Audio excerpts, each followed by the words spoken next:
Hello friends, आज आपके साथ चर्चा करते हैं निफ्टी बैंक के बारे में।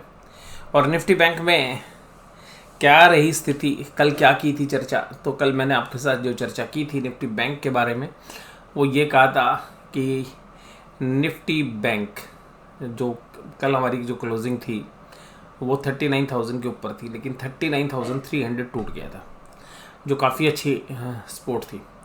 तो मैंने आपके साथ जो चर्चा की थी वो ये की थी कि कल निफ्टी बैंक 38,700 से लेकर 38,500 के बीच में जाएगा। ये तो था पहला स्टेटमेंट। दूसरी स्टेटमेंट ये थी कि यहाँ से रिकवरी करेगा। रिकवरी नहीं हुई, यानी कि पुल बैक के चांसेस जो थे वो हमें लग रहे थे, लेकिन वो नहीं हुए। बट अब हमें लग रहा है कि आज नहीं हुए, कल होने की चांसेस हैं। सस्टेन करेगी या नहीं करेगी, बाजार की दशा देखकर पता लगेगा। कल एक बार 300 से 400 पॉइंट निफ्टी बैंक शायद अटेम्प्ट करे। 38,900, 800 और इवन 39,000 एब्सोल्यूट नंबर तक भी जा सकता है। और अब जो रेंज है वो नई रेंज है 38,300 से लेके 39,300 तक।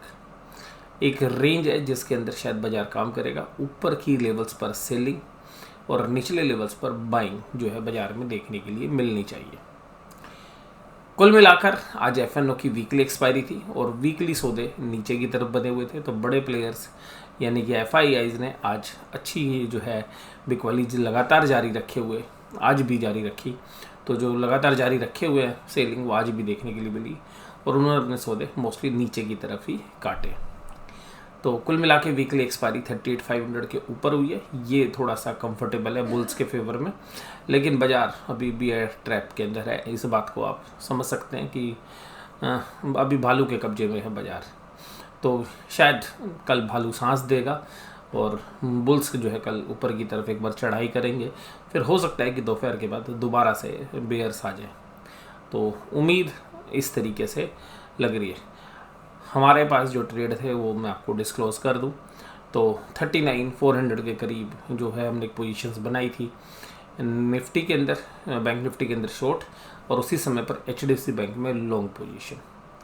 तो कुल मिलाकर अभी जो पोजीशंस है उसमें करीबन 3,000 रुपये का प्रॉफिट आ रहा था, लेकिन हमने निफ्टी बैंक की शॉर्ट पोजीशन कवर कर ली, लेकिन एचडीएफसी बैंक भी छोड़ दिया है क्योंकि एचडीएफसी बैंक जो है 3 बजे के बाद पुल बैक करने लगा था। तो हमने उस पोजीशन को छोड़ दिया और कुल मिलाकर तकरीबन 20,000 का प्रॉफिट एक पोजीशन के अंदर निफ्टी बैंक के अंदर आया है।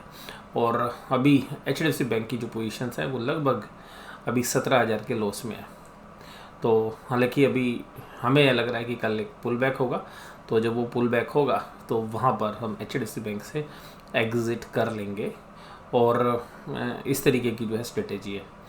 हालांकि कुल मिलाकर आउट ऑफ द मनी जो है कुछ कॉल्स जो है हमने सेल करी हैं इसी पोजीशंस के लिए। तो हो सकता है कि जब बाजार ऊपर जाए तो उन कॉल को हमें थोड़ा सा लॉस बियर करना पड़े। उन कॉल्स के अंदर out of the money calls हमने जो है सेल की है ऊपर की तरफ की 39,500 की कॉल सेल की है, बता भी देता हूँ आपको।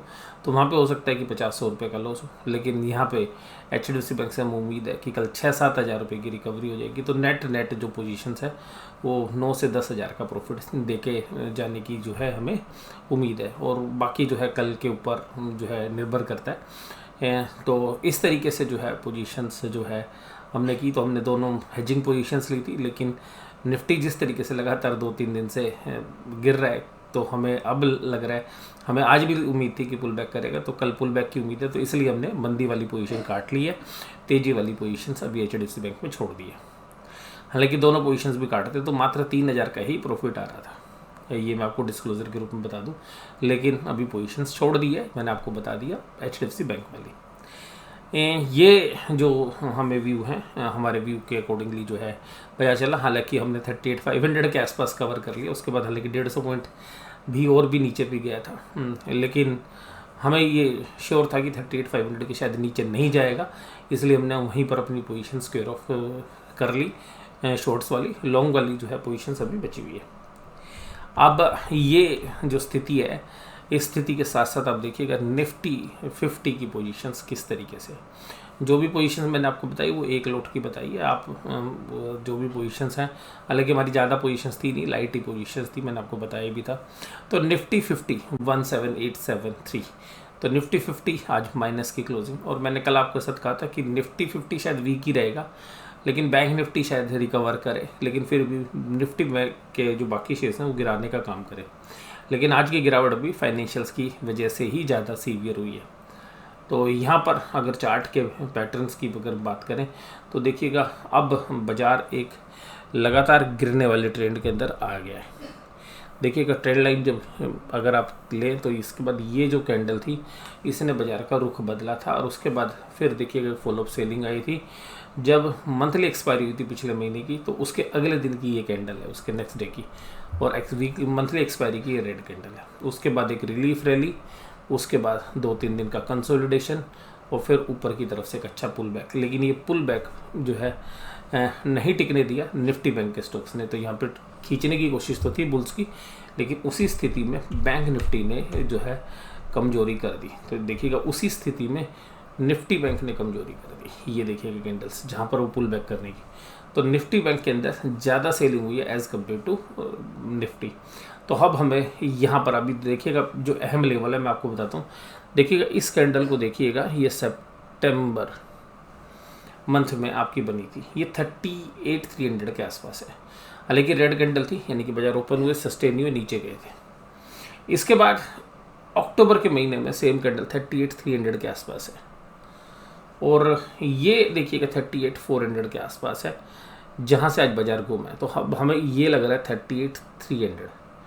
तो जो 38,300 है, तो जो 38,300 का जो लेवल है वो हमें लग रहा है कि अब यहाँ पे एक सपोर्ट बनेगा।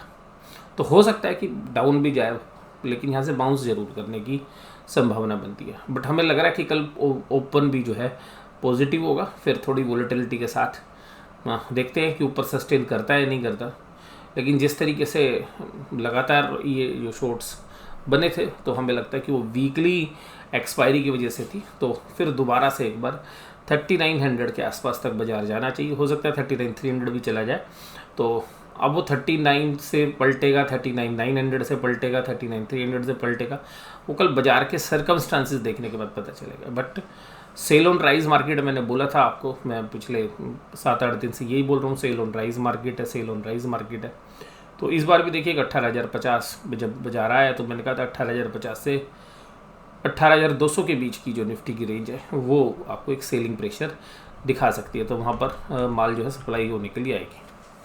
तो इस तरीके से जो है कुल मिलाकर अभी जो तेज़ी है वो कंजम्पशन रिलेटेड स्टॉक्स के अंदर है।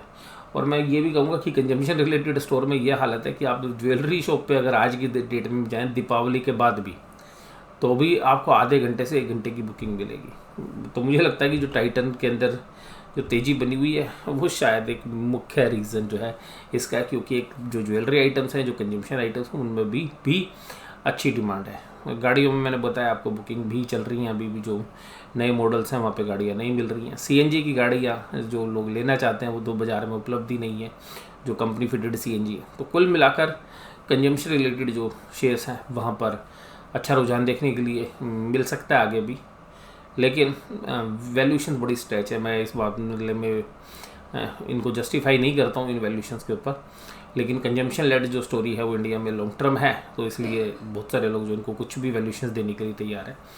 तो उसी कड़ी में देखिएगा टाइटन जो है आज एक मेजर कंट्रीब्यूटर था positive side, Reliance JSW steel, Mahindra Hindalco, और आज टाटा स्टील के जो रिजल्ट्स आए हैं वो बहुत ही बेहतरीन रिजल्ट्स हैं। तो हो सकता है कि कल भी जो है टाटा स्टील आपको लाइमलाइट में नजर आए। Bajaj finance, Bajaj Finserv, HDFC bank, ICI, आप भी देखिएगा ये सारे के सारे फाइनेंशियल्स हैं जिन्होंने निफ्टी को गिराने का काम किया।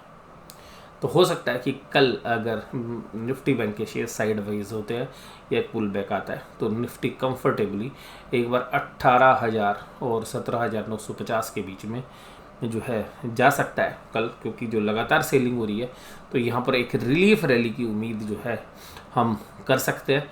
वो रिलीफ रैली सस्टेन करेगी नहीं करेगी वो कल बाज़ार की दशाओं के ऊपर निर्भर करेगा।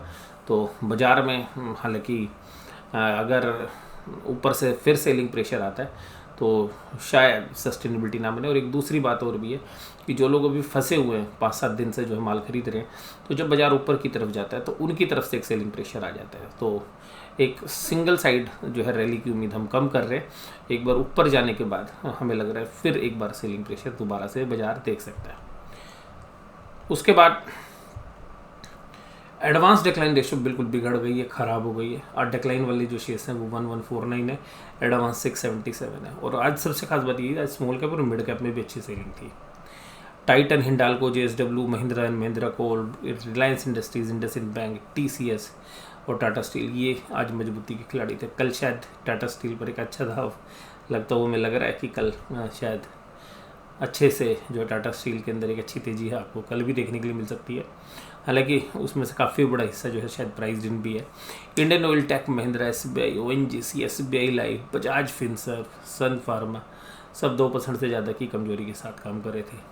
Bajaj finance, Wipro, Grasim, Eicher motors, axis bank, Britannia, Asian paints, Tata motors सब 1% से ज़्यादा की गिरावट के साथ काम कर रहे थे। निफ्टी बैंक में देखिए 38,500 से बाउंस की हम उम्मीद कर रहे थे, हालांकि 38,500 के नीचे भी एक बार चला गया था। वो एक तरीके का पैनिक सेलिंग थी और वहाँ से हालांकि क्षण भर ही रहा और विद इन 10 मिनट्स वहाँ से रिकवरी करके ऊपर की तरफ आ गया। अब यहाँ पर रेंज मैंने आपके साथ बता दी। निफ्टी के अंदर रेंज जो है मैं आपके साथ जो डिस्कस कर रहा हूँ वो सेम रेंज है, 18,050 ऊपर की तरफ, 15,600 और 15,500 के बीच में एक नीचे का बेस अभी हमें लगता है कि यही है। नीचे की तरफ 15,600 15,500 के आसपास आता है तो शायद खरीदने के मौके हैं, और 18,000 और 18,050 के ऊपर जाता है तो शायद बेचने के मौके बनते हैं। शायद मैं इसलिए लगा रहा हूँ क्योंकि काफ़ी जो है प्रोबेबिलिटी है, इसलिए मैं आपके साथ शायद शब्द का उपयोग कर रहा हूँ। अब यहाँ पर देखिएगा SBI, ICICI bank, HDFC bank, axis bank सब में गिरावट थी, लेकिन बाद में HDFC बैंक में पुल बैक आ गया जिसकी वजह से हमने अपनी पोजीशन स्क्वेयर ऑफ नहीं की। और इस तरीके से हमें लग रहा है कि कल HDFC बैंक के अंदर शायद 15 से 20 रुपये की तेज़ी आ जाए, और अगर 30 रुपये की आ गई तो फिर तो पोजीशन ही, यानी कि इधर से भी ये पोजीशन विदाउट लॉस निकल जाएगी और बैंक निफ्टी के अंदर प्रॉफिट आ चुका होगा। तो देखते हैं कि कल किस तरीके से स्थिति रहती है। इंडसइंड बैंक अकेला एक ऐसा शेयर था जो तेज़ी के साथ था। और आज सबसे खास बात जो देखने के लिए मिली मुझे बैंक निफ्टी में, जो सबसे ज़्यादा सरप्राइजिंग थी वो ये थी कि SBI रिजल्ट के बाद काफ़ी वीक हो गया। तो SBI पे जो फोकस है वो ये है कि अगर SBI में एक कल पुल बैक हो सकता है कि आए। RBL बैंक अभी 2-3 दिन पहले बड़ी अच्छी तेज़ी दिखा रहा था, आज उसमें भी जो है थोड़ा सा ऊपर से प्रेशर था। और कुल मिलाकर हालांकि अभी IDFC फर्स्ट बैंक 50 रुपये से ऊपर बना हुआ है, तो 50 रुपये का एक साइकोलॉजिकल लेवल है। एक्सिस बैंक काफ़ी दिनों से वीक हो रहा है, तो आज एक बार तो लग रहा था कि एक्सिस बैंक शायद रैली करे, लेकिन नहीं कर पाया क्योंकि एक्सिस बैंक काफ़ी समय तक पॉजिटिवली काम कर रहा था। आज बंधन बैंक के अंदर भी कमजोरी थी, ICICI बैंक के अंदर भी, तो ये सब शेयर्स कमजोरी के साथ काम कर रहे थे। अब आते हैं डेटा के ऊपर बात करते हैं। 1637 करोड़ की सेलिंग, लगातार सेलिंग। और देखिएगा ये जो एक डेटा है ये करीबन 2400 करोड़ की सेलिंग थी। ये मनी कंट्रोल की साइट्स पे जो है सही इन्फॉर्मेशन नहीं है। और DIs ने आज खरीदारी में अपना हाथ थोड़ा पीछे खींच के रखा, तो 445 करोड़ की ही जो है बाइंग उन्होंने की। तो ऐसा हो सकता है कि जो DIs इतने दिन से बाय कर रहे हैं, तो अगर कल एक शॉर्ट कवरिंग आती है या थोड़ा सा ऊपर की तरफ पुल बैक आता है तो DIs सेल करने आ सकते हैं। तो कुल मिलाकर बात ये है कि सेल ऑन राइज ही अभी मुझे लग रहा है पर्सनली, क्योंकि बाज़ार बहुत हैवीली सोल्ड आउट नहीं है, धीरे धीरे सेलिंग हुई है। और धीरे धीरे सेलिंग के अंदर बहुत ज़बरदस्त पुल बैक या बहुत ज़बरदस्त जो है रैली वाली चाल नहीं आती है जनरली। तो चाल आएगी, हम उम्मीद करते हैं, लेकिन उसके बाद फॉलो अप बाय आए ना आए वो एक देखने वाली बात होती है। तो इसीलिए मुझे लगता है सेल ऑन राइज जो है सही स्ट्रेटेजी है। आज इंडेक्स जो है फ्यूचर्स के अंदर थोड़ी सी रिकवरी की, क्योंकि जब नीचे की तरफ गए होंगे तो उन्होंने कहा चलो अभी इंडेक्स रिकवर कर लेते हैं अपने, तो 193 करोड़ के, लेकिन स्टॉक फ्यूचर्स में आज लगातार सेलिंग है। तो ये जो सेलिंग का जो दौर है ये लगातार पहले दिन से लगा हुआ है। तो नवंबर का पूरा महीना सेलिंग में लग गया स्टॉक फ्यूचर्स में। पुट कॉल रेशो देखिएगा 0.64 0.57, ये भी दोनों ये बता रही हैं। हालांकि देखिएगा अभी अगले हफ्ते की पोजीशन ज़्यादा है नहीं, बट इन डेटा को देख के लग रहा है कि एक पुल बैक बनता है। 18,000 अभी एक रेजिस्टेंस का काम करेगा। आज 43,000 कॉन्टैक्ट ऐड हुए हैं अगले हफ्ते की ऑप्शंस के अंदर। और नीचे की तरफ अगर आप देखेंगे तो 13,000 कॉन्टैक्ट ऐड हुए हैं 17,800 के ऊपर। तो हालांकि अभी 800 से ऊपर क्लोज हुई है, तो अभी एक यही रेंज आप मान सकते हैं कि यहाँ पे रहना चाहिए। हालांकि 17,700 में भी 4972 के कॉन्टैक्ट्स लिखे गए हैं। तो अगर थोड़ी बड़ी रेंज देखेंगे तो 17,700 से 18,100 के बीच है। नैरो रेंज में बात करेंगे तो 17,800 से 18,000, और 18,000 में भी मैं 18,050 इसलिए बोलता हूँ, लेकिन अभी 18,000 टूटा है तो 18,000 तोड़ने के बाद 18,050 तक जो है चला जाता है फ्री में ही, तो वो आप थोड़ा सा एडजस्ट कर लेंगे उसको। और बैंक निफ्टी में देखिएगा मैंने आपको रेंज बता दी है, 38,300 नीचे की तरफ, 39,300 ऊपर की तरफ और 38,300 नीचे की तरफ। ओपन इंटरेस्ट के एंगल से अगर हम बात करें तो 39,000 पर काफ़ी अच्छा ओपन इंटरेस्ट कॉल साइड में कॉल राइटिंग हुई है, तो एक रेजिस्टेंस है ऑप्शन चेन के हिसाब से। और स्पोर्ट है 38,500 की। तो नैरो रेंज में 38,500 से 39,000 की जो है नैरो रेंज है। ब्रॉडर रेंज में आप जाएंगे तो 38,300 से लेके 39,300 के बीच में एक रेंज लगती है। ये महीने के एंड की पुट कॉल रेशियो है। देखिए कि महीने के एंड की पुट कॉल रेशियो को अगर आप देखेंगे तो 1.05 है। इसका मतलब है, इसको देख के ऐसा लग रहा है कि निफ्टी में ज़्यादा बड़ा पुल बैक नहीं आएगा, लेकिन बैंक निफ्टी में कल एक पुल बैक आएगा, तो उसका जो असर है वो निफ्टी के ऊपर भी देखने के लिए मिलना चाहिए। बट सस्टेनेबिलिटी में मुझे अभी भी डाउट है कि सस्टेनेबिलिटी रहेगी या नहीं रहेगी। ये कल की बाजार की दशाएं आपके साथ बताएंगी। तो आज की ये वीडियो कैसी लगी आप जरूर से जरूर मुझे कमेंट बॉक्स में बताइएगा। वीडियो इसी तरीके से देखते रहिएगा। वीडियो देखने के लिए धन्यवाद। Thank you very much.